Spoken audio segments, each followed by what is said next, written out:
I'm Tlam. Welcome to Scape Masters.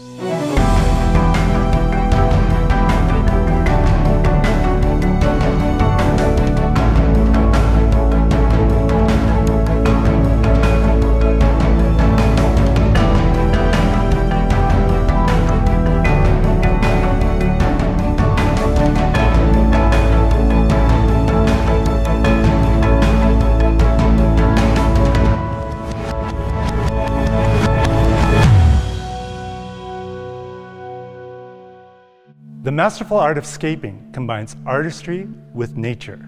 Today, we present some of the top scapers from around the world. Jared Wolfe, Canada. Yufan, China. George Farmer, England. And Oliver Knott, Germany.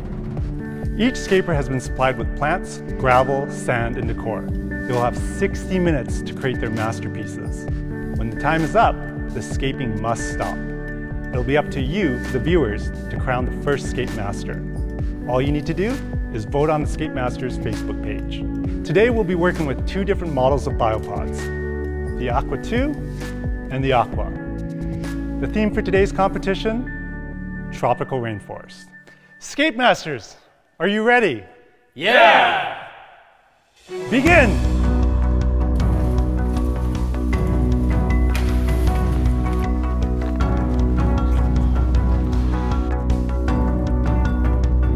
I'm Jared Wolfe from Canada.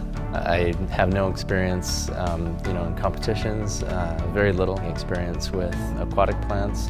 Pretty intimidated coming into the competition as an underdog. So when I'm building terrariums, I typically go for natural landscapes and trying to copy the way I see plants growing in nature and trying to be creative at the same time and doing a landscape that is inspiring. My name is Oliver Knott from Germany. I come into aquascaping first time when I learned in a pet store. It was 1988, so I'm now 29 years in this business. In 2001, I found my own company and make me self-employed as an aquascaper. So I make from my hobby the job. My name is Yufan, come from Beijing, China. I'm very excited and enthusiastic to be here actually to compete against some of the world-class aquascapers. One of my most inspirational figures is my father, who's been raising fish and planting flowers at home as well as in the garden way back in the days. And that's where I became interested in this stuff. And finally, from 2008, I became deeply in love with the culture of scaping design, and that's when I started to really study, learn, and dedicate my life to it. My name's George Farmer and I'm from Cambridgeshire in England.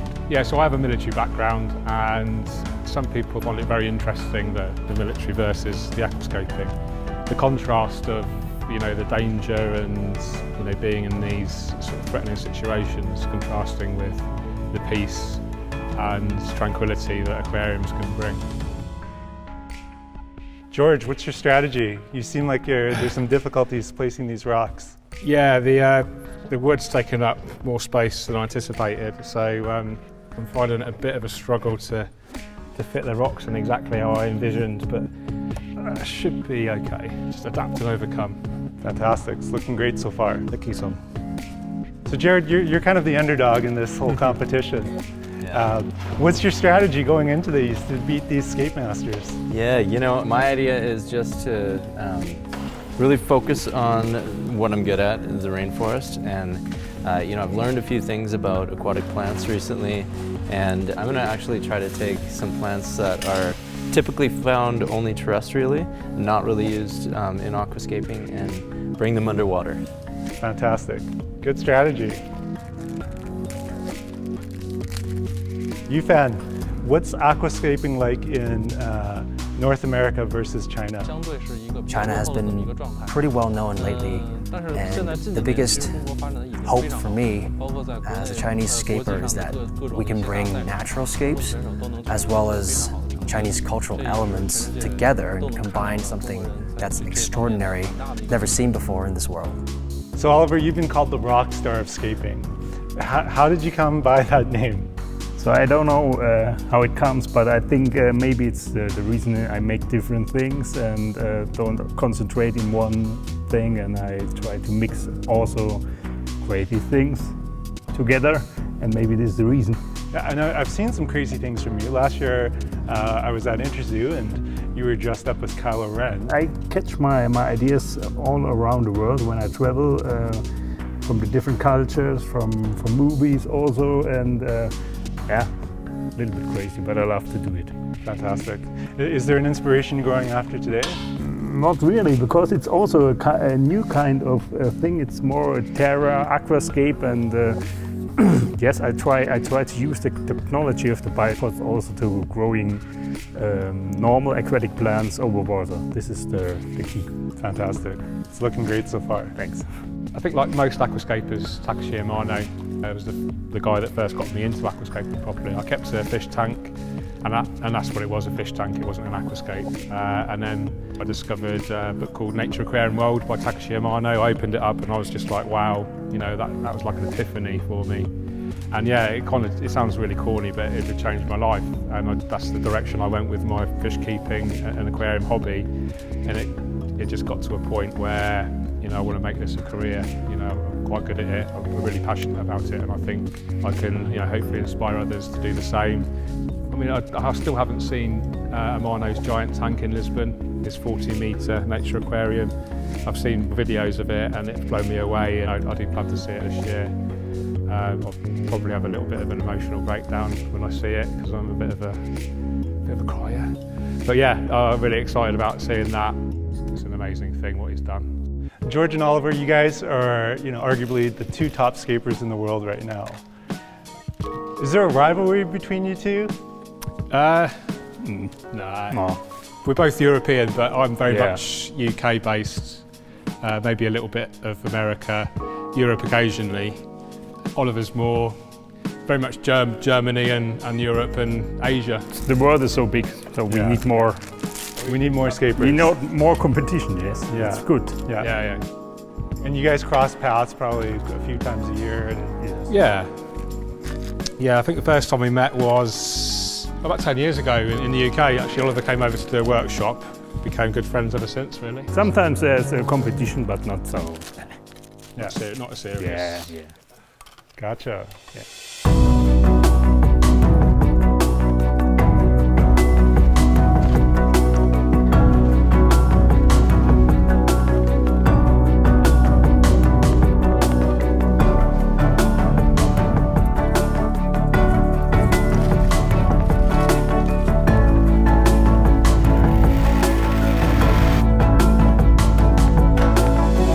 We're hitting the 30-minute mark of our competition. Let's check on the scapers and see how they're doing. So Jared, how are you finding the timing? Are you at all nervous that you're gonna finish on time here?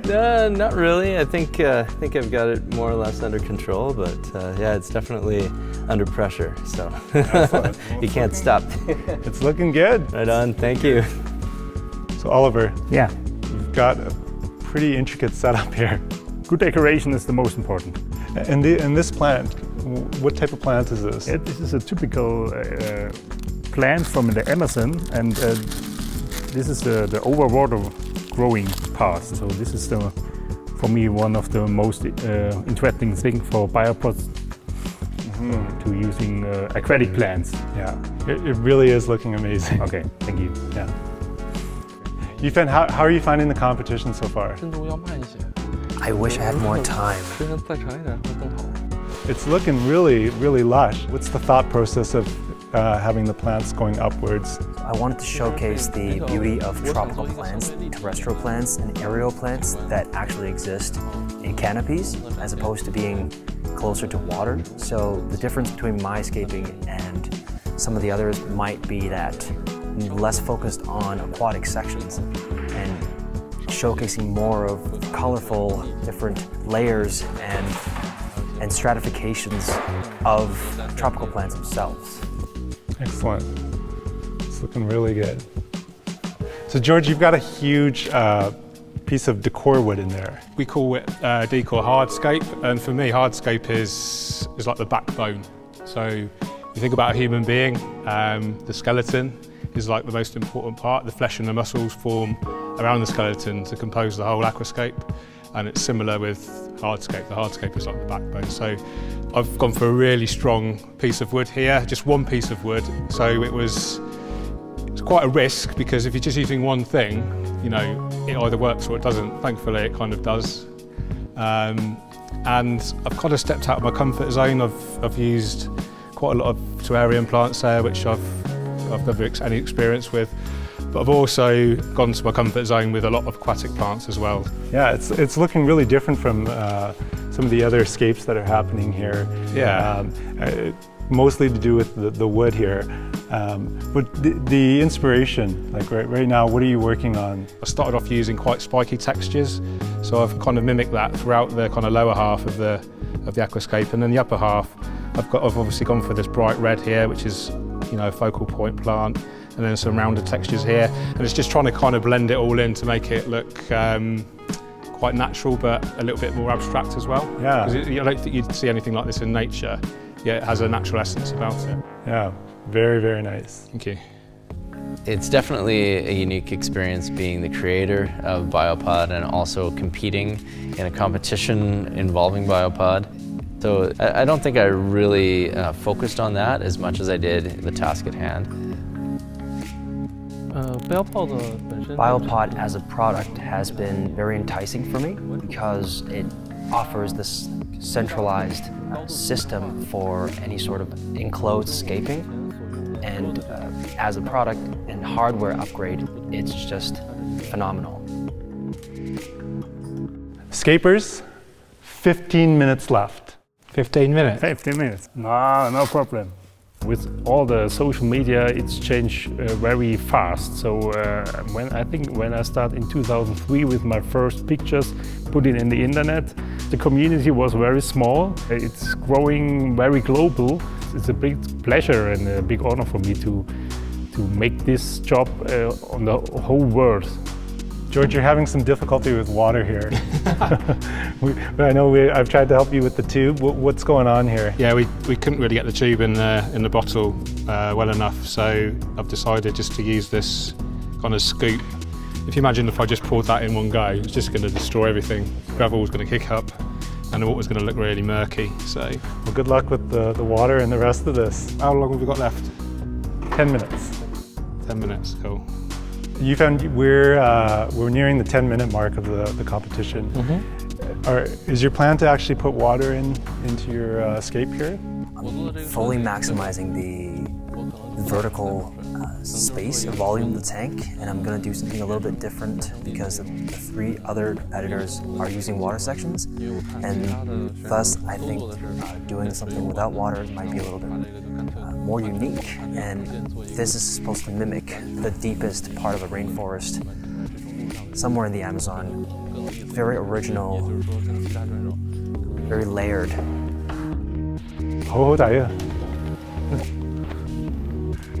I know George is having a little trouble with water. You're okay with water here? I think so, yeah. Yeah. You're typically a terrarium scaper. I am. What's the difference here between aquascaping and terrarium? So my challenge is actually keeping all the plants in the right spot. So. Excellent. Well, it's looking good. Hey, thank you. 7 minutes left, and it looks like you're almost done. Is that right? I tried to finalize the most important, the water and the main scape, and then to use the last minutes for details. If you are too focused on the details and you forgot the main, then you're gonna be stressed. How are you finding scaping actually in a biopod? It's a little bit different from the tanks that you usually scape in. I have only 25% water and the rest is overwater. This is also for me a new experience, but I love to do it. Excellent, excellent. Thank you. I think the beautiful thing about aquascaping is it's such a great creative form of art. It's like, for me, it's the ultimate 3D living art form. You know, it's constantly evolving. It teaches you so much about, you know, biology, chemistry, obviously art as well. We have 1 minute left in the competition, and Some of the scapers are completely done. Like George has got his completed, his area cleaned. Yufan's cleaning up a little bit. Both Jared and Oliver are kind of putting in the final touches. Jared's putting in water. 10, 9, 8, 7, 6, 5, 4, 3, 2, 1. That's it, guys. That is the competition. We have amazing scapes in the period of 60 minutes. What these guys have created is just beyond incredible. And we're going to talk to each scaper and find out what the inspiration was behind each one. The rookie on the block, tell us about your creation today. Hey, so yeah, this is the Aqua 2, and my inspiration was this very special genus of plant, Markgravia, and it's the vine that you see kind of going around in and out. The reason I used it is not only because it's a cool terrestrial plant, but when we've been growing them in different biopods, I've noticed that it can actually grow underwater quite happily. So you can see a small bit of it going underneath, and that really was the inspiration for this.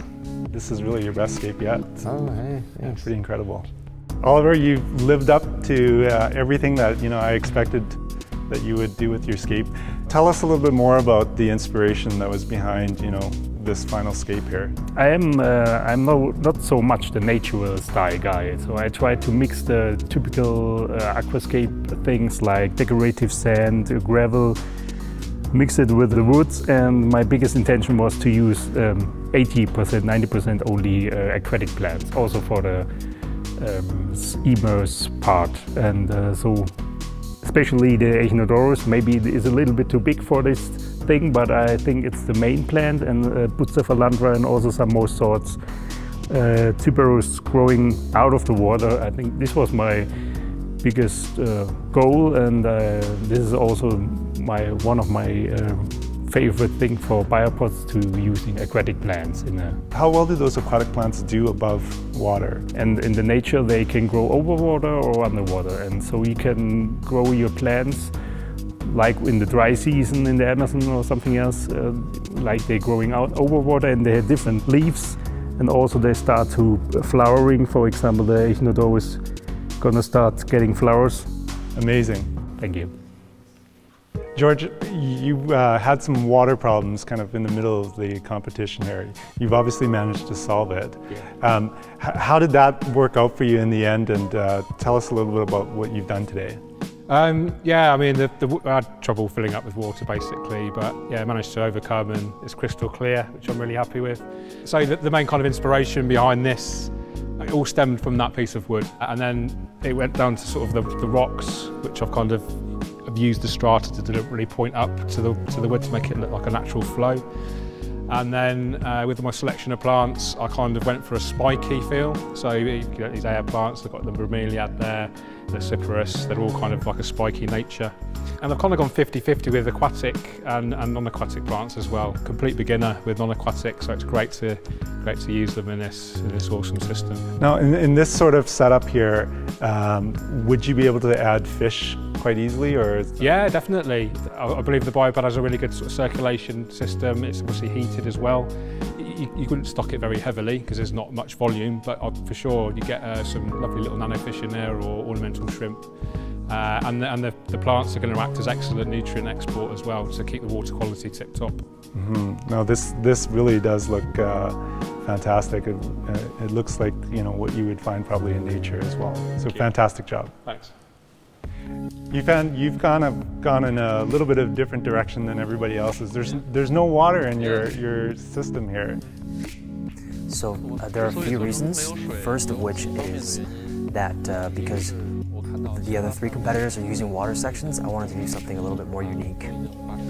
And the second reason is to actually display the versatility of biopods, because they can be used with or without water, and because I chose the no water path, then I'm able to raise dart frogs as well as other reptiles.